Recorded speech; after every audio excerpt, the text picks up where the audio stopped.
기상 1.5도를 사수하러 여기는 기후위기 작전 상황실 신박한 벙커입니다. 요즘 날씨가 너무 더워졌어요. 너무 덥죠. 네. 잘 지냈어요? 너무 잘 덥죠? 지내고 있습니다. 더위를 잘 피해 다니고 있습니다. 네. 건강을 잘 챙겨야 합니다. 네, 위험해. 진짜요. 그러니까요. 네. 네, 오늘도 저희와 함께할 특별한 분을 또 한 분 모셨는데요. 이동규 교수님 어서 오세요. 네, 반갑습니다, 여러분. 반갑습니다. 네. 반갑습니다. 환영합니다. 그럼 바로 오늘의 안건을 공개하도록 하겠습니다. 교수님, 저게 힌트 사진인데 혹시 뭔지 아시겠어요? 네, 메뚜기로 보입니다. 따가시네 역시. 그렇군요. 무슨 종류 같으세요, 선생님? 글쎄요, 뭐 많은 걸 보니까 사막 메뚜기 아닌가요? 아 이게요? 난 이렇게 봐서 모르겠어요. 약간 새우 같기도 하고. 너무 많아서 안 보여요. 약간 매지가이 같기도 하고. 너무 소름 돋네요. 정답을 빨리 공개해 주세요.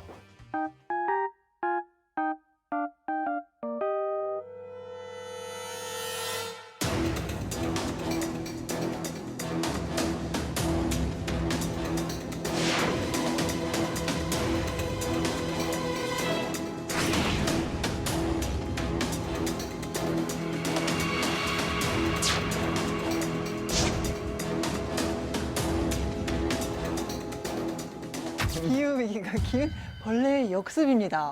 전 벌레 진짜 싫어하거든요. 너무 무서운데요? 네. 안 그래도 최근에 뉴스에서 돌발 해충이 늘어서 문제라는 많이 봤어요. 기사가 많이 나오더라고요. 교수님, 돌발 해충이 정확히 어떤 건가요?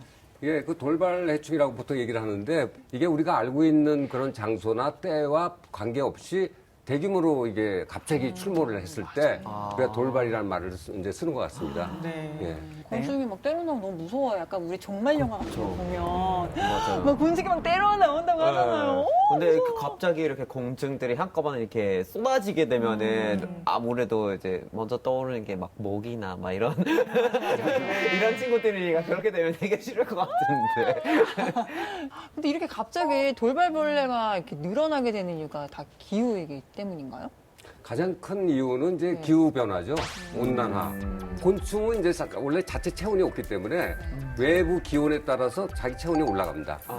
예, 올라가죠. 그러면은 성장 속도가 빨라집니다. 그러니까 이제 다른 동물에 비해서 곤충이 일대게 빨라지니까 계속 빨라졌다 또 알을 낳고 나니까 개체가 늘어나죠. 그리고 이제 우리 사람들이 생태계를 이제 깨버리니까 그랬을 때 천적도 많이 사라지게 되고 먹이 연쇄 작용이 있어야 되는데 먹이 피라미드이 깨지게 되니까 이제 특정 곤충이 대발생을 하는 경우가 있죠. 네. 생태계의 교란이 일어나는 그 그렇죠. 결과다. 네. 그런 거죠. 예. 앞으로도 우리가 기후 변화를 겪게 되면서 더 많은 이런 일들이 생길 가능성이 크다고 봅니다. 그래서 코드레드 상황이라고 볼 수 있죠. 와, 코드레드. 네.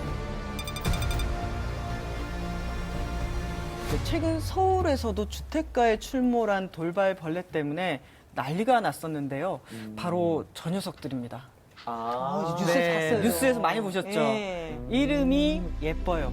러브버그. 어머, 네. 너무 사랑스러운데. 3일 동안 교미를 하는데 저렇게 두 마리가 떨어지지 않고 붙어서 다니기 때문에 이런 이름이 붙었다고 해요. 근데 이게 한두 쌍이라도 몰라도 이게 때려 나오면 저 너무 무서울 것 같아요. 너무 무서워. 네. 그래서 7월 초에 이 러브버그가 때로 출몰하면서 많은 시민들이 피해를 호소하기도 했었어요. 어떤 상황인지 영상으로 한번 보시겠어요? 새까맣게 날아다녔어요. 엄청 많이 날아다녀서 사람들도 지나가면서 막 소리 지르면서 다녔어요. 막 엄마 이거 뭐야 막 그러면서.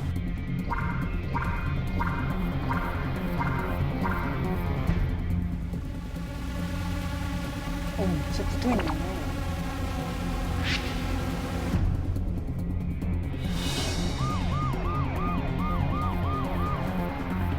저도 제 친구가 은평구에 사는데 거기 진짜 저 러브벌레가 많이 나온대요. 너무 많이 나와서 방충망도 뚫고 들어온대요.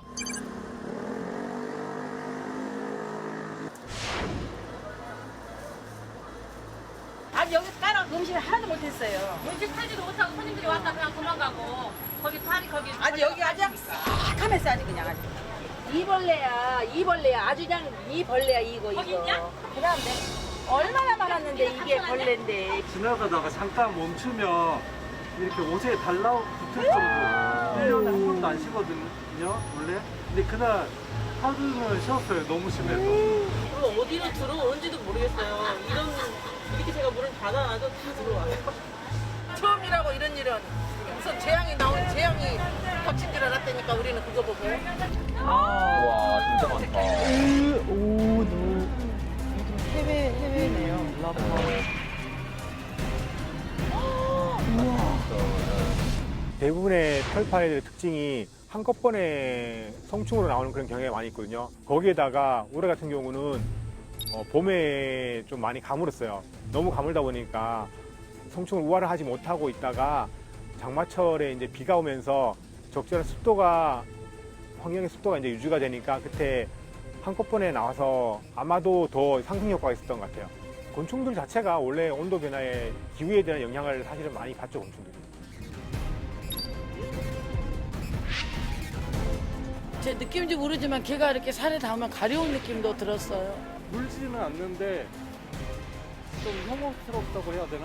뭐 이로운 벌레가 됐든 해로운 벌레가 됐든 일단 징그럽잖아요. 더럽잖아요. 저 느끼기에. 그래서 엄청 힘들었다고.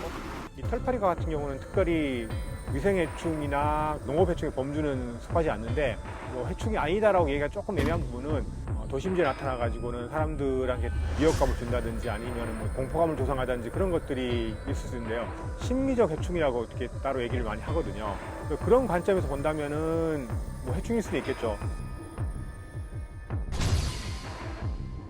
뭐 옷이건 뭐 유리창이건 뭔지 모르는 벌레가 너무 많다. 29일, 30일 요때부터 3천여 건 정도 들어왔습니다. 그 정도 민원이면은 사실은 다른 업무를 볼 수 없는 정도죠, 사실.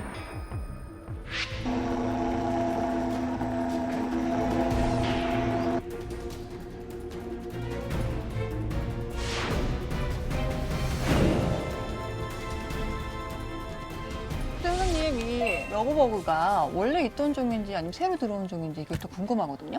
우리나라의 털파리 종류가 12종이 기록되어 있습니다. 국립자연관에서 조사한 바에 의하면 저건 기록이 돼 있지 않는 종이라고 그럽니다. 전부터 있었는데, 예, 근데 새로 들어온 건 아니고요. 네. 이제 전부터 있었던 건데 그 기록이 안 돼 있었대요. 그럼 미기록종. 미기록종이죠. 네. 있긴 있었죠. 네, 미기록종. 네, 그렇습니다.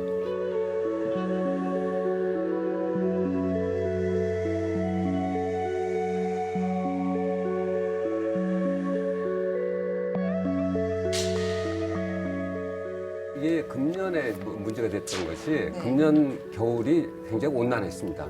무슨 11도였었는데 전 21년 12월 달이 13도니까 한 2도 정도 더 온난했죠. 맞아. 이게 유충으로 활동을 하거든요, 이 종류가. 보통 곤충들이 겨울을 날 때 한 70%에서 80%가 죽습니다. 네, 그런데 이제 모기도 그렇고요. 근데 이게 이제 온난화 되니까 많이 살았고, 그 다음에 봄철이 예년보다 좀 가물었어요. 근데 강수량 데이터를 보시면은 금년 봄에는 155mm 정도밖에 오지 않았습니다. 그러니까 거의 작년보다 절반밖에 안 왔죠. 가무니까 이제 이게 유충으로 있다가 번데기가 돼서 성충이 나와야 되는데 번데기 상태에서 이 성충을 우활을 못하고 기다리고 있는 겁니다. 비 올 때까지. 그럼 한꺼번에 나오죠. 네, 한꺼번에 이제 비가 오고 나서 그 상마철이 들어섰으니까 비가 오잖아요. 그래서 그렇게 됐네요.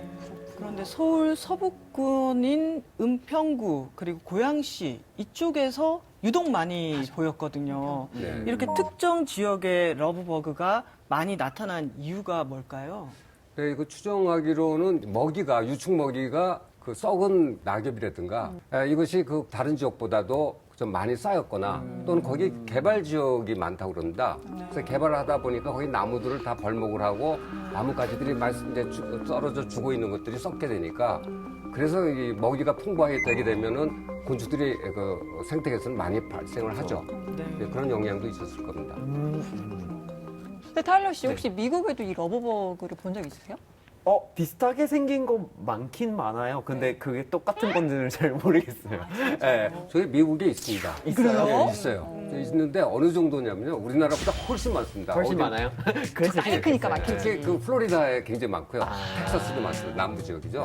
그 얼마나 많으냐면 쟤네들이 매연을 좋아합니다. 그 자동차에서 나오는 매연을 좋아한다고요? 예, 매연을 좋아하는데 그 이유가 저 썩은 그 낙엽 이런 그런 걸 먹잖아요. 거기서 나오는 냄새하고 배기가스하고 배기가스. 예, 성분이 비슷해가지고 글로 많이 몰려간대. 그래서 고속도로에 몰려간 적이 있었어요. 그러니까 이제 어느 정도 많으냐면 미국의 경우는 앞이 잘 안 보일 정도로 이렇게 그 날아오는 경우도 있대요. 그리고 이제 저게 달라붙는 애들이 그 맞아요. 친구들이었구나. 많았구나. 그리고 이게 달라붙었었구나. 그 부딪히면 산성이 됩니다. 저 몸체가. 그래서 그걸 오랫동안 놔두면은 자동차의 도색이 다 벗겨진대요. 변색이 돼서 빨리 치워야 된다고. 그렇게. 이름이 또 뭐 허니문 그 네. 플라이라고 또 하기도 하고 미국에서는. 러브버그, 네. 허니문 플라이. 그래서 결국은 우리가 기후 위기 문제를 해결하는데 최선을 다해야 되는데 우리가 그렇게 하지 못하다 보니까 또 이런 일들이 반복되고 있습니다. 그 중에 하나가 바로 이건데요. 이건 뭐예요? 이건 약간 이제 수분 크림 찾기 같은 느낌 있지 않나요? 뭐가 보이십니까? 약간 나뭇가지처럼 이파리 아니에요? 되어 있는 거 아니에요? 약간 나뭇가지 같은 친구? 근데 저기 눈알이 보이는 것 같긴 해요. 정답이 뭐예요? 저게 대벌레인데요. 그 네. 대같이 대벌레. 길쭉하다 그래서는데 그 지금 다리가 세 쌍이 양옆으로 뻗쳐 있는 게 보이시죠? 이게 다리예요? 예. 네. 저 대벌레가 2020년 7월에 은평구의 봉산에서 무더기로 출몰한 바가 있습니다. 지금 보이시죠? 이게 주민들은 저 대벌레가 마치 하늘에서 비가 내리듯이 우수수 쏟아지는 것 같다. 이렇게 표현을 하셨어요. 그리고 보니까 여기가 막 완전히 다닥다닥 나무마다 다 달려 있어요. 근데 그렇게 많아요, 올 때마다. 여긴 많아가 아니라 쌓여가지고 빗자루 쓸 정도로 많아요. 그리고 근데 냄새도 엄청 심해요, 그게. 그렇게 입을 다 갉아먹어요, 저거.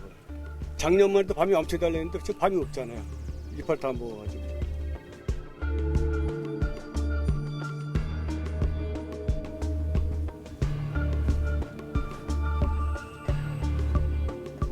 근데 얘네는 좀 귀엽지 않아요? 귀엽다고요? 움직이는 게 약간 움직이는 게 되게 어색해서 그런데 지금 저기 보이는 대벌레도 해충은 아니지 않나요? 예. 평상시에는 그렇게 해충이라고 보기는 어렵습니다. 물론 그 화렵수 잎을 먹고 살지만은 다른 천적들, 생태계 먹이의 하나의 역할을 하기 때문에 해충이라고 보기는 어렵고요.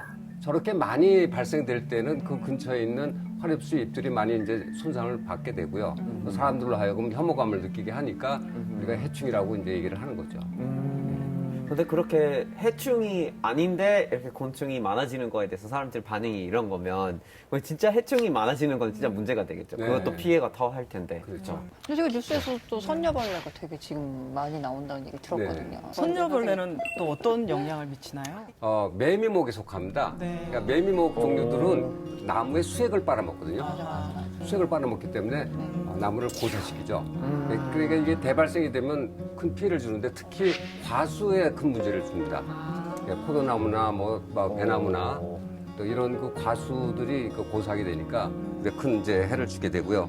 또 그 얘네들이 배설물에 당분이 많이 들어가 있습니다. 그러다 보니까 이게 끈적끈적하죠. 그래서 거름병 같은 거를 일으키게 되죠. 그래서 농가에 피해를 주기 때문에 농가에서는 굉장히 싫어하죠. 근데 이게 이름만 선녀벌레지 농민분들에게 진짜 악마벌레일 수도 있겠네요. 참 믿겠어요, 네. 농민분들이. 예. 또 겨울이 점점 따뜻해지면서 극성을 부리는 돌발곤충이 또 있는데요. 바로 이 녀석입니다. 네. 아시아 매미나방인데요. 2020년에 어마어마하게 창궐해서 우리에게 많은 문제를 일으켰는데요.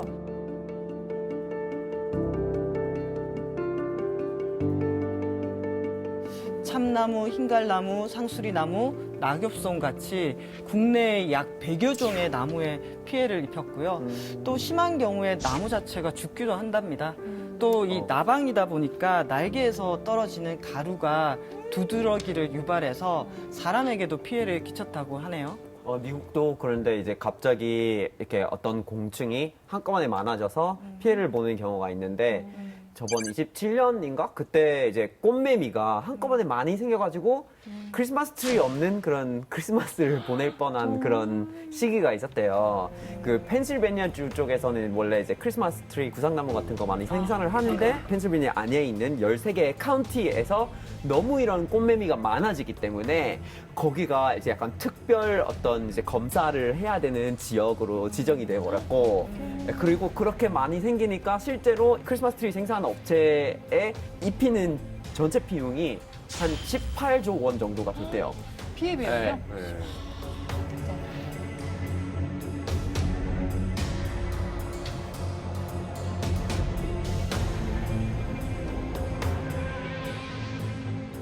이렇게 기후 위기가 부른 해충의 역습이 이 문화재까지 파손하고 있다고 합니다.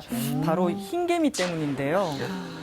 목조라면은 가리지 않고 모조리 먹어 치운다고 해요. 그래서 우리의 소중한 목조 건축 문화재가 큰 피해를 입고 있습니다. 2021년도에 전남 진도에는 이제 국가 지정 문화재로 운림 산방이 있었는데요. 그 산방도 이 흰개미가 갉아먹었다고 해요. 그리고 2020년에 이렇게 조사를 했을 때 전라도 지역 국가 지정 문화재 61곳 중에서 43건에서 흰개미로 인한 피해가 확인이 됐습니다. 근데 흰개미가 저는 우리나라에는 없는 줄 알았는데 그게 아니네요. 겉으로 봐가지고 모릅니다. 보이질 않고요. 목재 기둥이 땅에 이렇게 들어가 있을 때 땅으로 해가지고 방이 들어가. 땅으로 예. 올라가는. 안이 완전히 터널을 뚫어가지고 속이 비어 있는 경우가 그리고 많이 그래 있어요. 그 한옥 기둥 보면 이렇게 중간에 뚫려 있는 게 있거든요. 그게 다 흰개미들이 한 게 많은 거예요. 속안이 다 네, 뚫려 있어요. 조금씩 뚫려 있다고. 근데 이게 뉴스에 나올 만큼 문화재 피해를 입히려면 개체수가 많아야 되잖아요. 그렇게 네. 개체수가 많나요? 이게 기후가 온난화되니까 이제 이게 성장수가 빨라지죠. 그러니까 개체수가 자꾸 늘어나고 그리고 이게 그 4월 중순부터 5월까지가 이제 생식기거든요. 네. 이때는 날개가 생깁니다. 그래서 여왕개미하고 숫개미가 날개를 가지고 공중으로 올라가요. 그래서 공중에서 교미를 하고 그 자리에 내려오는 게 아니라 먼 거리로 또 이동을 합니다. 거기에 내려와서 정찰하면은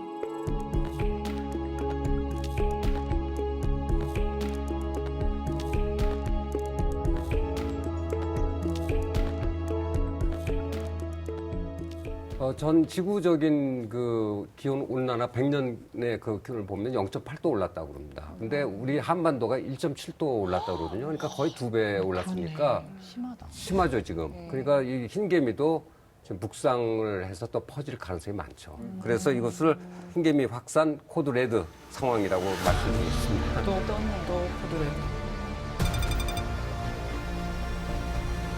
많은 피해를 입고 있는 곳이 있다고 해서 저희 제작진이 한번 그 현장을 찾아가 봤습니다. 영상으로 함께 만나보시죠.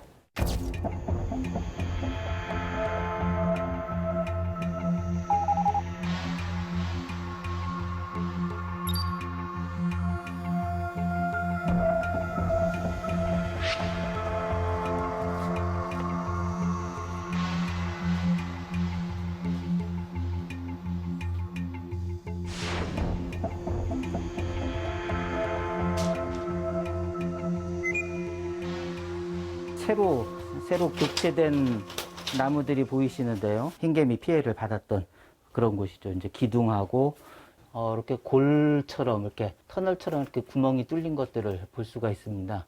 그게 바로 이제 흰개미가 그 갉아먹은 그런 흔적이죠.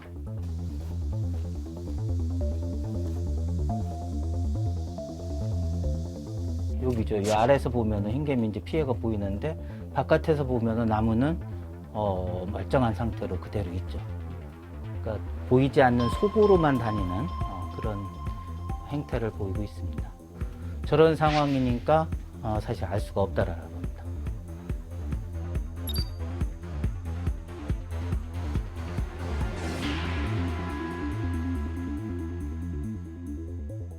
이게 지금 그 자리에 원래 지금 교체된 자리에 있었던 지금 보시면은 이렇게 나무를 결따라서 터널을 뚫듯이 먹었던 흔적들이 되겠죠.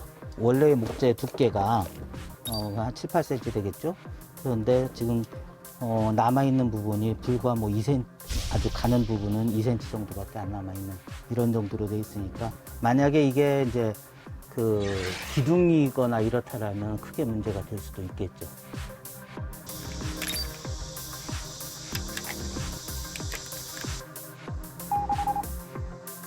(1990년대까지는) 우리나라의 흰개미에 대해서 그다지 우리나라 뭐 그런 피해가 거의 없다. 그런 상황이었는데 저희 문화재를 대상으로 해갖고 그 자료들을 가지고 확인을 해봤더니 불과 몇 년 전에 우리나라 전국에 있는 대부분의 목조 건축물들이 흰개미 피해를 받을 수 있는 그런 상황으로 드러났습니다.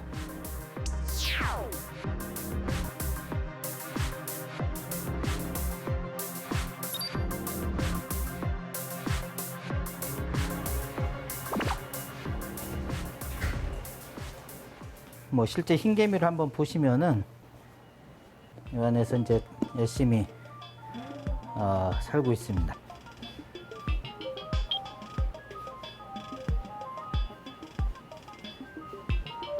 이렇게 머리가 좀 큰 녀석들 있죠, 요거. 예, 요게 이제 병정개미고요. 그다음에 그 뒤에 있는 좀 작은 거, 그게 이제 일개미입니다. 요 일개미들. 그래서 대략 한 3,000종 정도에 가깝다라고 얘기들을 하고 있습니다. 우리나라의 경우에는 보고된 거로는 4가지 종. 그 중에 하나가 흰개미가 있고, 그 다음에 집흰개미, 그 다음에 이제 통짜 흰개미라는, 그 다음에 또 하나, 마지막 하나가 이제 칸몬 흰개미라는 게 있습니다. 이렇게 4가지인데, 가장 건축물에 피해를 아주 극심하게 주는 게 바로 그 집흰개미인데, 아직까지는 발견되지는 않은 걸로 지금 보여지고 있습니다.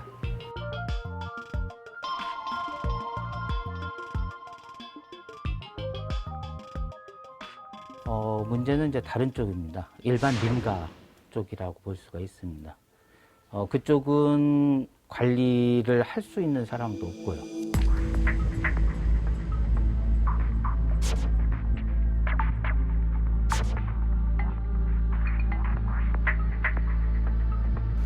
저기 지금 그 기둥이 아니라 보 있죠?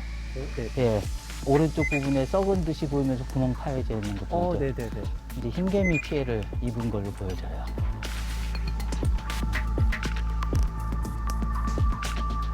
이 일대가 이제 지금 뭐 재개발 같은 것들에 들어가고 그러니까 아마 이제 철거한 것 같은데 지금 보니까 저런 식으로 흰개미 피해가 보이더라고요.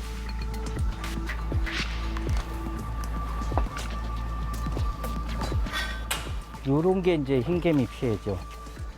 예, 작은 기둥이었을 걸로 생각하는데 저 속에까지 아주 깊게 파먹은 것을 볼 수가 있습니다. 이제 이 일대에 있는 알게 모르게 이 집 저 집 다 이런 피해를 받고는 있을 거라고 생각이 듭니다. 거기 살고 있는 사람들이 흰개미라는 거에 대해서 일반인들도 한 번도 못 본 거죠.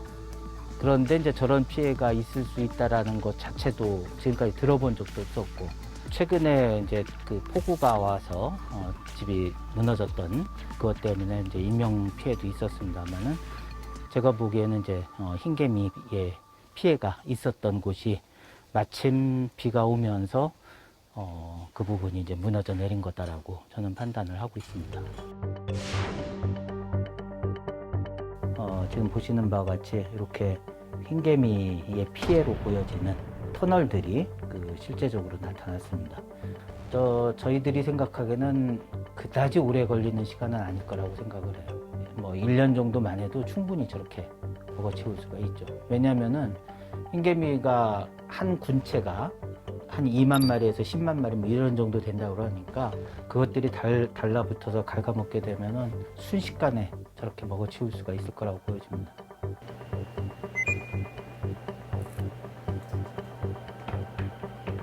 흰개미가 사실은 어떤 나무를 좋아하는지 아무 나무나 다 갉아먹는지 아니면 뭐 이런 것들을 좀 저희가 실제 연구들을 하고 있습니다. 그랬더니 나무의 종류에 따라서 먹으면은 흰개미들이 죽는 그런 나무도 있습니다. 그래서 이제 그 추출을 해갖고 천연의 어떤 흰개미를 방지하는 약재로 쓸 수도 있겠죠. 지금 이제 느티나무를 먹으면 대부분이 죽습니다. 그래서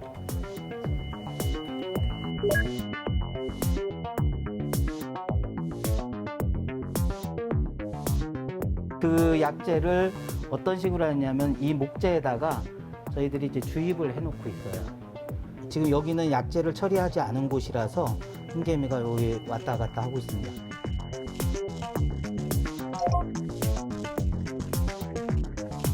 반면에 지금 이쪽 오른쪽에 있는 거는 이제 약재 처리 효과에 의해서 흰개미가 거의 죽었기 때문에 활동 모습이 지금 거의 보이질 않고 있습니다.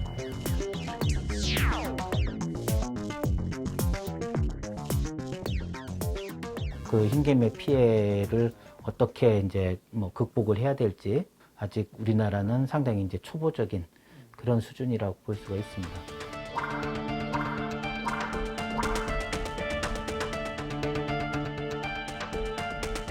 지금 이런 것들이 자꾸 문제가 되고 그러는 거는 결국은 온실가스에 의해서 기후변화가 일어나고 있다라는 하나의 이제 증거이기도 할 수가 있잖아요.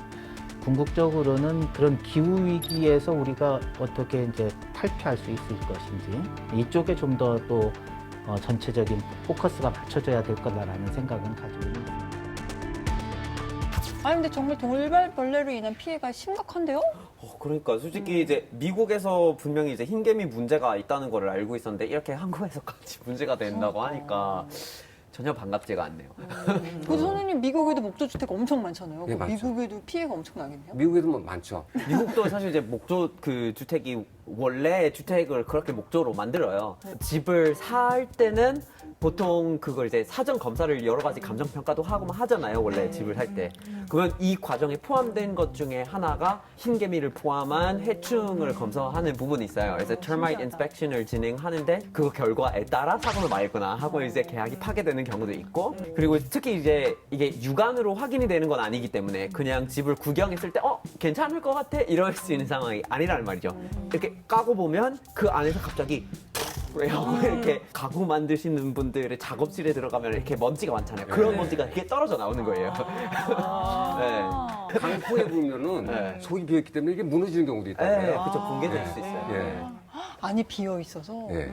그래서 버몬트 같은 경우는 우리 이제 완전 이제 시골 지방인데 거기에 옛날 농장이 많거든요. 큰 농장 건물 같은 거. 근데 그런 거 약간 못 들어가는 데도 많아요. 예, 왜냐면 무너질까 그 봐. 구조가 이제 안전하지가 않아가지고 그냥 밖에서는 이제 풍경으로 보는 거죠.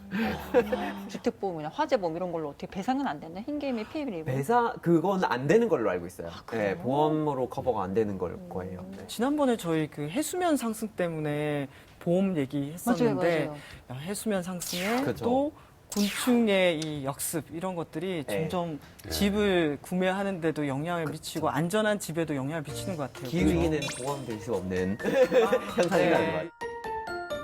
아니 근데 미국처럼 그렇지. 보험제도가 잘 되어 있는 나라가 보험사도 포기할 정도면 흰개미가 목조주택에 한 번 퍼지면 잡기도 쉽지 않을 것 같은데 그렇죠, 맞아요. 이걸 방지할 방법은 없나요, 선생님? 상당히 어렵습니다. 아. 그래서 이거는 이제 그 집 전체를 그 이제 방지하는 걸 제가 봤는데요, 미국에서 그 완전히 그 비닐로 씌워가지고 안에다가 그 아주 강한 가스를 집어넣어요. 살충제 가스. 네. 땅에다 구멍을 뚫어서 살충제를 갖다 집어넣습니다, 속에다. 흙 속에다. 그렇게 해서 만듭니다.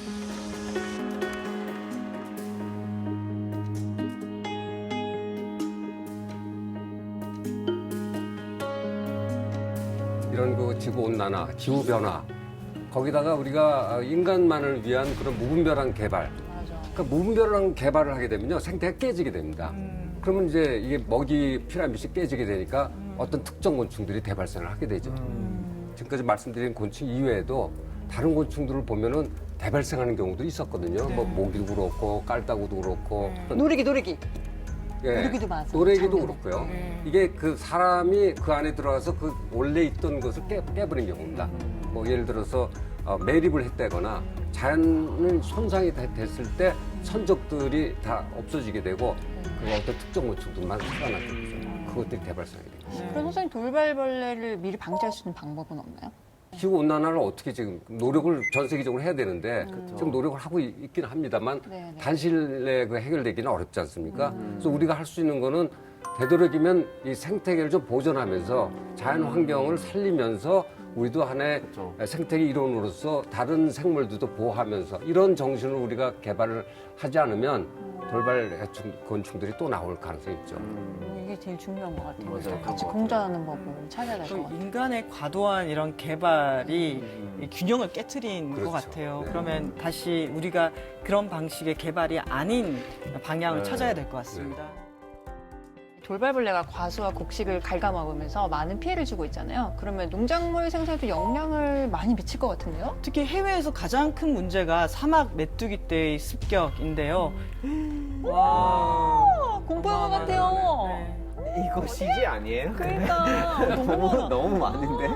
이 동아프리카를 덮친 이 폭우로 인해서 수온이 상승하고 거기에 덥고 습한 환경이 만들어지면서 이 사막 메뚜기 떼가 번성하기 시작했습니다. 그런데 교수님 저 메뚜기가 또 크다면서요? 우리가 네, 생각하는 예. 참새만 하다고 그러더라고요. 크기가. 거의 손바닥만한 것도 있대요. 네. 그런데 워낙 먹성이 좋아가지고 이 사막 메뚜기 떼가 농작물을 싸그리 갉아 먹으면서 이 식량 위기가 닥쳤다고 하네요. 사막 메뚜기는 강수량이 200mm 미만인 그 초원이라든가 사막지대에서 이제 대발생을 가끔씩 하게 되는데요. 어느 정도냐면 평방 킬로미터당 8천만 마리가 이제 있다는 겁니다. 그래서 이 정도 양이면은 하루에 3만 5천 명이 먹을 수 있는 곡식을 다 없애는 거죠. 어떡해. 그러니까 하루 만에요? 네, 하루 만에. 곡식뿐만 아니라 식물에 해당되는 거 다 갉아먹으니까 이제 문제가 되는 거죠. 그래서 이동 거리는 또 하루에 150km를 날아간다고 그럽니다. 그러니까 하루에 150kg. 예, 그러니까 어마어마하죠. 예. 그러면 이틀 만에 이게 6만 명 넘게 먹을 수 있는 식량을 먹고 서울에서 거의 부산으로 이동하는 그러게요. 정도라는 얘기네요. 예.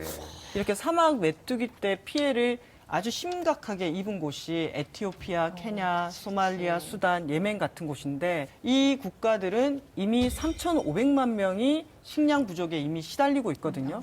근데 만약에 이렇게 사막 메뚜기 떼가 줄어들지 않으면은 조만간 350만 명 정도가 더 기근에 시달리게 될 것이다라고 유엔 식량 농업 기구가 발표하기도 했습니다.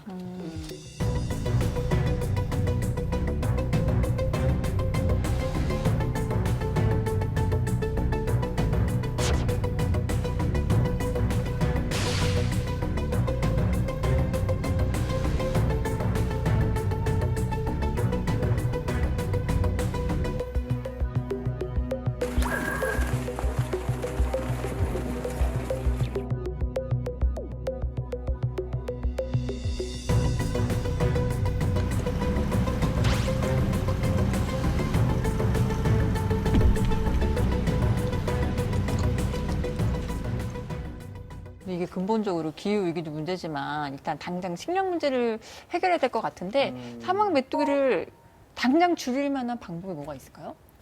그런 방법은 진짜 너무 부정적이니까. 그게 지금 곰팡이성 이제 그 병균을 이제 뿌려서 방지하는 방법이 있다고 하는데 크게 실효를 보지는 못했던 모양입니다. 그러면은 이제 결국 살충제인데 뭐 공중으로 살충제를 뿌린다거나 이게 이런 방법을 쓸 수밖에 없는데 그렇게 되면 이제 다른 생물도 영향을 주죠.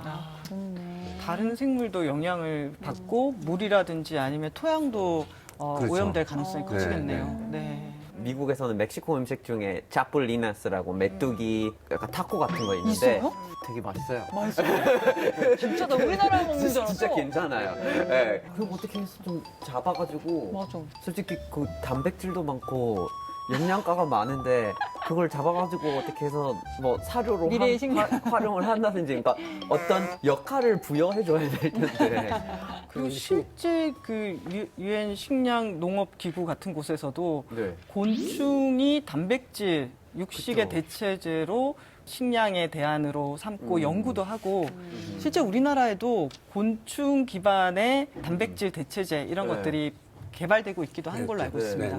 근데 이렇게 이제 기후위기 때문에 또 이제 벌레 역습을 다들 이제 이렇게 전 세계적으로 경험을 하고 있는데 근데 역으로도 이런 벌레들이 갑자기 많이 등장하면서 또 기후위기를 자극시키는 촉매의 역할을 하고 있는 경우도 있다고 하더라고요.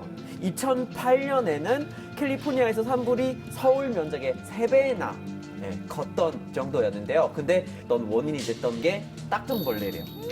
딱정벌레. 딱정벌레래요. 이 친구. 딱정벌레. 딱정벌레라는 친구가 있는데 이 친구 때문에 그 이제 규모가 커졌다고 하더라고요. 근데 불이 나면 딱정벌레도 다 타줄 거지 않았을 건지 죽었냐고요? 소나무종이라고도 부르는 걸로 알고 있는데 나무의 수분을 먹는 거예요. 매미처럼 이렇게 막 수액을 뽑잖아요. 80%에서 90%의 수분을 잃게 되는 거예요. 그럼 되게 건조해지는 거예요. 그러면 옆에 있는 나무들한테 점점 그 지역이 말라버리는 거예요. 그러니까 불이 번지는 속도가 굉장히 빨라지는 원인 중에 하나인 거예요. 이게 길이가 4mm밖에 안 돼요. 작습니다. 정말 작은데요? 네, 작은데 이게 이제 문제가 됐던 게 월동된 성충들이 이제 봄이 되면 이제 활동하기 시작을 하지 않습니까? 그러면 이것들이 이제 나무 그 밑에 둥지를 갉아먹기 시작합니다. 그러고서는 이제 알을 낳죠. 그게 보통 4월 달쯤 되고요. 그 새로 된 그 성충들이 또 갉아먹습니다. 그러니까 1년에 2번 가위를 한다고 그래요. 그러니까 나무들이 뭐 고사할 수밖에 없는 상황이죠. 수분이 다 없어지고. 사실 산불이 나면 그 나무가 품고 있던 엄청난 양의 탄소가 대기 중으로 막 배출이 되면서 지구 가열을 부추기잖아요. 그런데 이 기후위기와 이 딱정벌레 서로 꼬리에 꼬리를 물면서 영향을 주고 있는 그런 상황인 것 같네요. 그렇죠? 네. 그 지구 온난화가 이제 이게 다 원인이 되는 것 같습니다. 전에는 이런 일이 없었지 않습니까? 총체적 난국이네요. 지구 온난화가 그죠?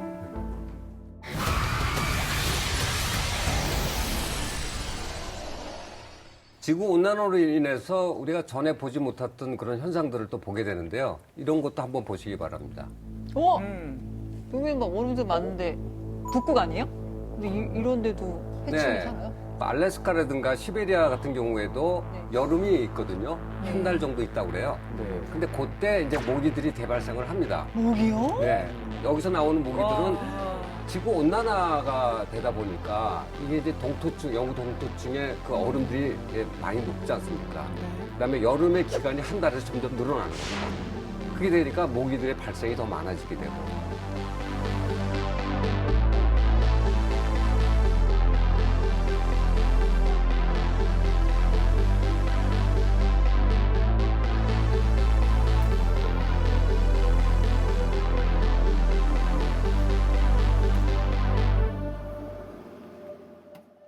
그렇게 해서 모기가 갑자기 더 많이 생기고 그러면은 특히 이제 사람을 묻는 친구들 같은 경우 이제 병을 옮길 수 있잖아요. 그러면 그것도 좀 위험해지지 않나요? 질병이 옮겨지고. 이 모기가 덩치가 작다고 무시하면 큰일 날 것 같아요. 사실 지구에서 사람을 가장 많이 죽이는 동물이 모기입니다. 진짜요? 네.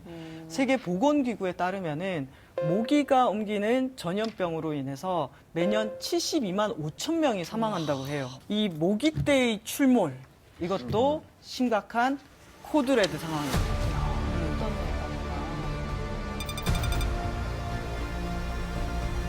네, 저 모기가 퍼뜨리는 전염병은 사실 정말 어마어마한데요. 2015년도에 남미를 덮친 소두증, 우리 언론으로 많이 봤죠. 네. 이 소두증도 모기로 인한 지카 바이러스가 원인이라고 밝혀졌습니다.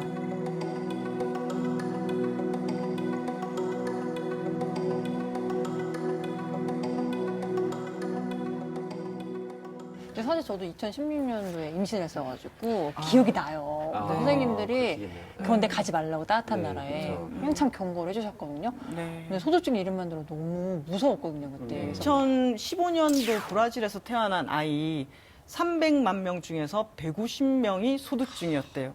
그 남미 국가들에서는 그때 당시에 2018년까지 임신을 미뤄야 한다. 왜냐하면 이 모기에 물려서 태아에도 영향을 미치고 소두증인 아이가 태어나다 보니까 또 임신한 산모들도 낙태해야 되는 거 아니냐라고 하면서 논란이 아주 확산되기도 했습니다. 진짜 비극이라는 말 외에는 설명이 안 되네요. 자, 지금 이 지도 보시면요. 2016년 1월 지카 바이러스 확산 지도인데요. 보라색 지역이 바이러스 격리 지역을 뜻합니다. 열대 지역이. 국가 따뜻한 데가 많네. 네.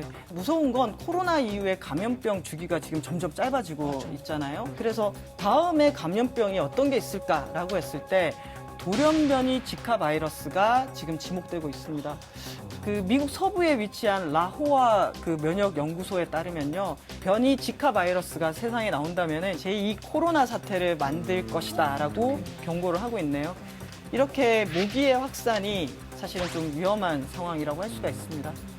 근데 생각해보면 그 일본 뇌염 그리고 말라리아랑 댕기 출혈 뭐 이런 여러 가지 모기가 전파시킬 수 있는 전염병이 엄청 많은데 그러면 분명히 모기가 굉장히 좀 서식지가 넓어지고 또 개체수가 많아지고 하면은 또 날아다니니까 막 멀리 갈 거 아니에요. 그렇죠. 그래서 이제 우리나라 경우는 지금 토착성 감염병이 이제 일본 뇌염이 있죠. 네. 그의 치사율이 30%입니다. 상당히 높아요. 치사율 30%. 네. 코로나보다 훨씬 높아요. 그러면. 높죠. 그다음에 말라리아가 있는데 말라리아는 4종류가 있습니다. 전 세계에. 그런데 그중에 우리나라에 있는 3.1년 말라리아는 치사율이 거의 없습니다. 다행히. 그건 없고. 예. 그다음에 이제 문제가 된 게 뭐냐면 지금 동남아시아에서 환자가 점점 늘어나고 있는 것이 댕기열입니다. 댕기열. 예. 네. 댕기열은 상당히 이제 그 고통을 주는 열병이지만 치사율이 그렇게 많이 높진 않아요. 높진 않은데 이게 걸렸던 사람이 다시 이게 걸리게 되거나 또 여러 차례 바이러스가 들어오게 되면 그 댕기 출혈이라는 그 병에 걸리게 됩니다. 요거는 치사율이 40%예요. 네, 그래서 그 상당히 위험한 질병이 되겠죠. 그걸 매개하는 모기가 2종류거든요. 그게 하나가 이제 에집트 수모기라는 종류가 있고요. 흰줄 수모기라는 종류인데 이집트 수모기가 우리나라에는 아직 없습니다. 열이 조금 약해가지고 겨울철 기온이 10도 이상 올라가면 지금까지 다 10도 아래 있는 쪽에서는 10도보다 더 겨울철이 추운 데서는 안 걸립니다. 이게 이어지지가 않아요. 그렇죠. 근데 이제 온난화가 진행이 되면 우리나라 같은 경우는 2050년 되면은 겨울철 기온이 남부 지역하고 중도가 10도 이상 된답니다. 기상청 예보에 의하면 2050년. 그렇게 되면 흰줄 수모기가 살죠. 그렇죠. 그러니까 바이러스를 가지고 있는 애들이 그 다음에도 연결이 되면은 그게 이제 토착화가 될 가능성이 있다는 겁니다. 일본도 마찬가지고요.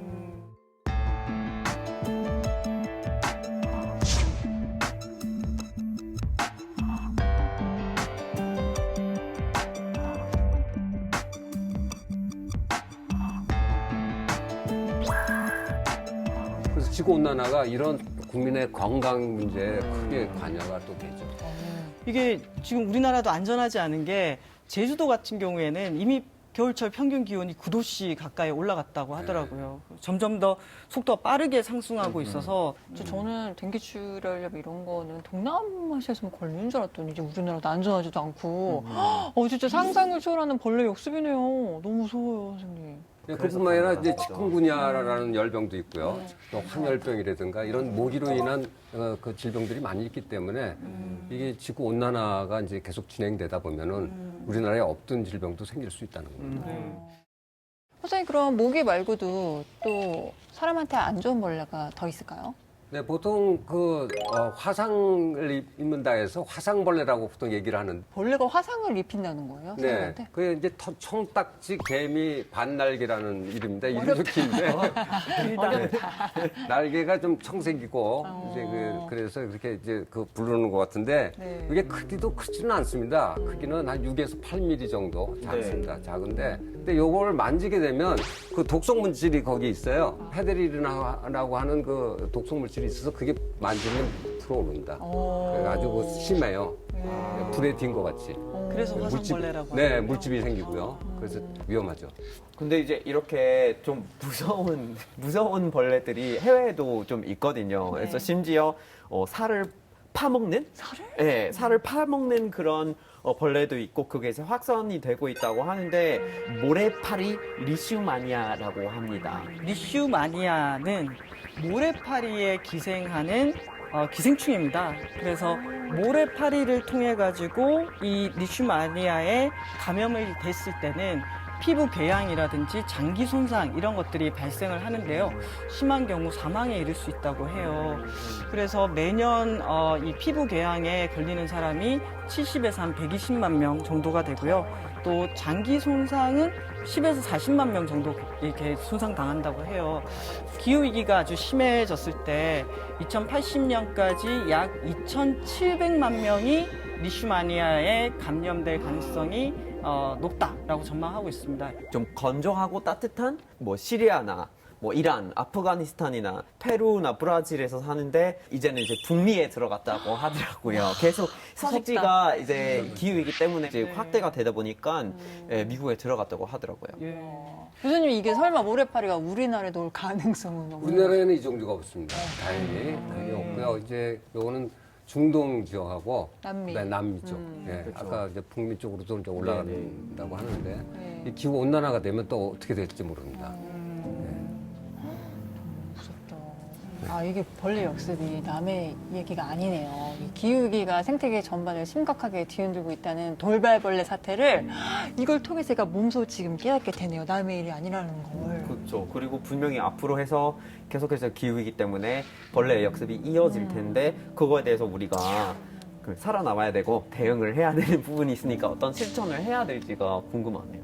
네. 그래서 우리가 지금 현재로 할 수 있는 거는 그 생태계를 좀 보존하는 자연 보호를 좀 우리가 적극적으로 도입을 해야 되겠다. 그 개발을 하더라도 무작위적으로 막 그 사람만을 위한 그 개발보다는 전 지구적인 또 우리가 같이 어울려 살 수 있는 동식물들이 더불어 살 수 있는 그런 환경을 만드는 것이 더 필요하지 않겠나 이렇게 생각을 합니다. 사실 인간이 만든 기후 위기고 돌발 곤충이 많아진 것도 인간의 생태계 파괴잖아요. 결국 인간이 여기서 균형을 찾아야 되고 노력해야 된다라는 교훈을 말씀해 주시는 것 같아요. 네, 그렇습니다. 자, 그럼 이제 또 그 시간이 왔는데요. 바로 다음 시간 건 힌트 보여주세요. 오, 여기 힌트 나왔네요. 이거 카드 아닌가? 카드. 네. 카드 뭐죠? 금융 관련된 건가요? 기후 위기야 금융? 기후 위기야 소비? 소비? 소비 괜찮은데요? 뭔가 카드로 막 긁을 수 있지 않습니까? 네. 그렇죠. 포인트? 저는 저 플라스틱 문제가 아닐까 싶거든요. 그럴 수 있겠네요. 네. 저게 좀 생각보다 두껍습니다. 일반 비닐보다. 네. 그러니까 저게 우리가 그냥 쓰고 버리고 또 새로 들어오고 저게 버리는 게 보통이 아닐 겁니다. 저 선생님 말이 약간 맞는 것 같은데요. 미세 플라스틱이 너무 많이 나와 있어서 우리가 막 한 달에 카드 몇 장을 먹는데요. 그 정도래요. 여러 가지 이야기가 많이 나왔는데요. 정답은 다음 주에 공개하도록 하겠습니다. 다음 주에 또 만날게요. 그러면 안녕. 안녕.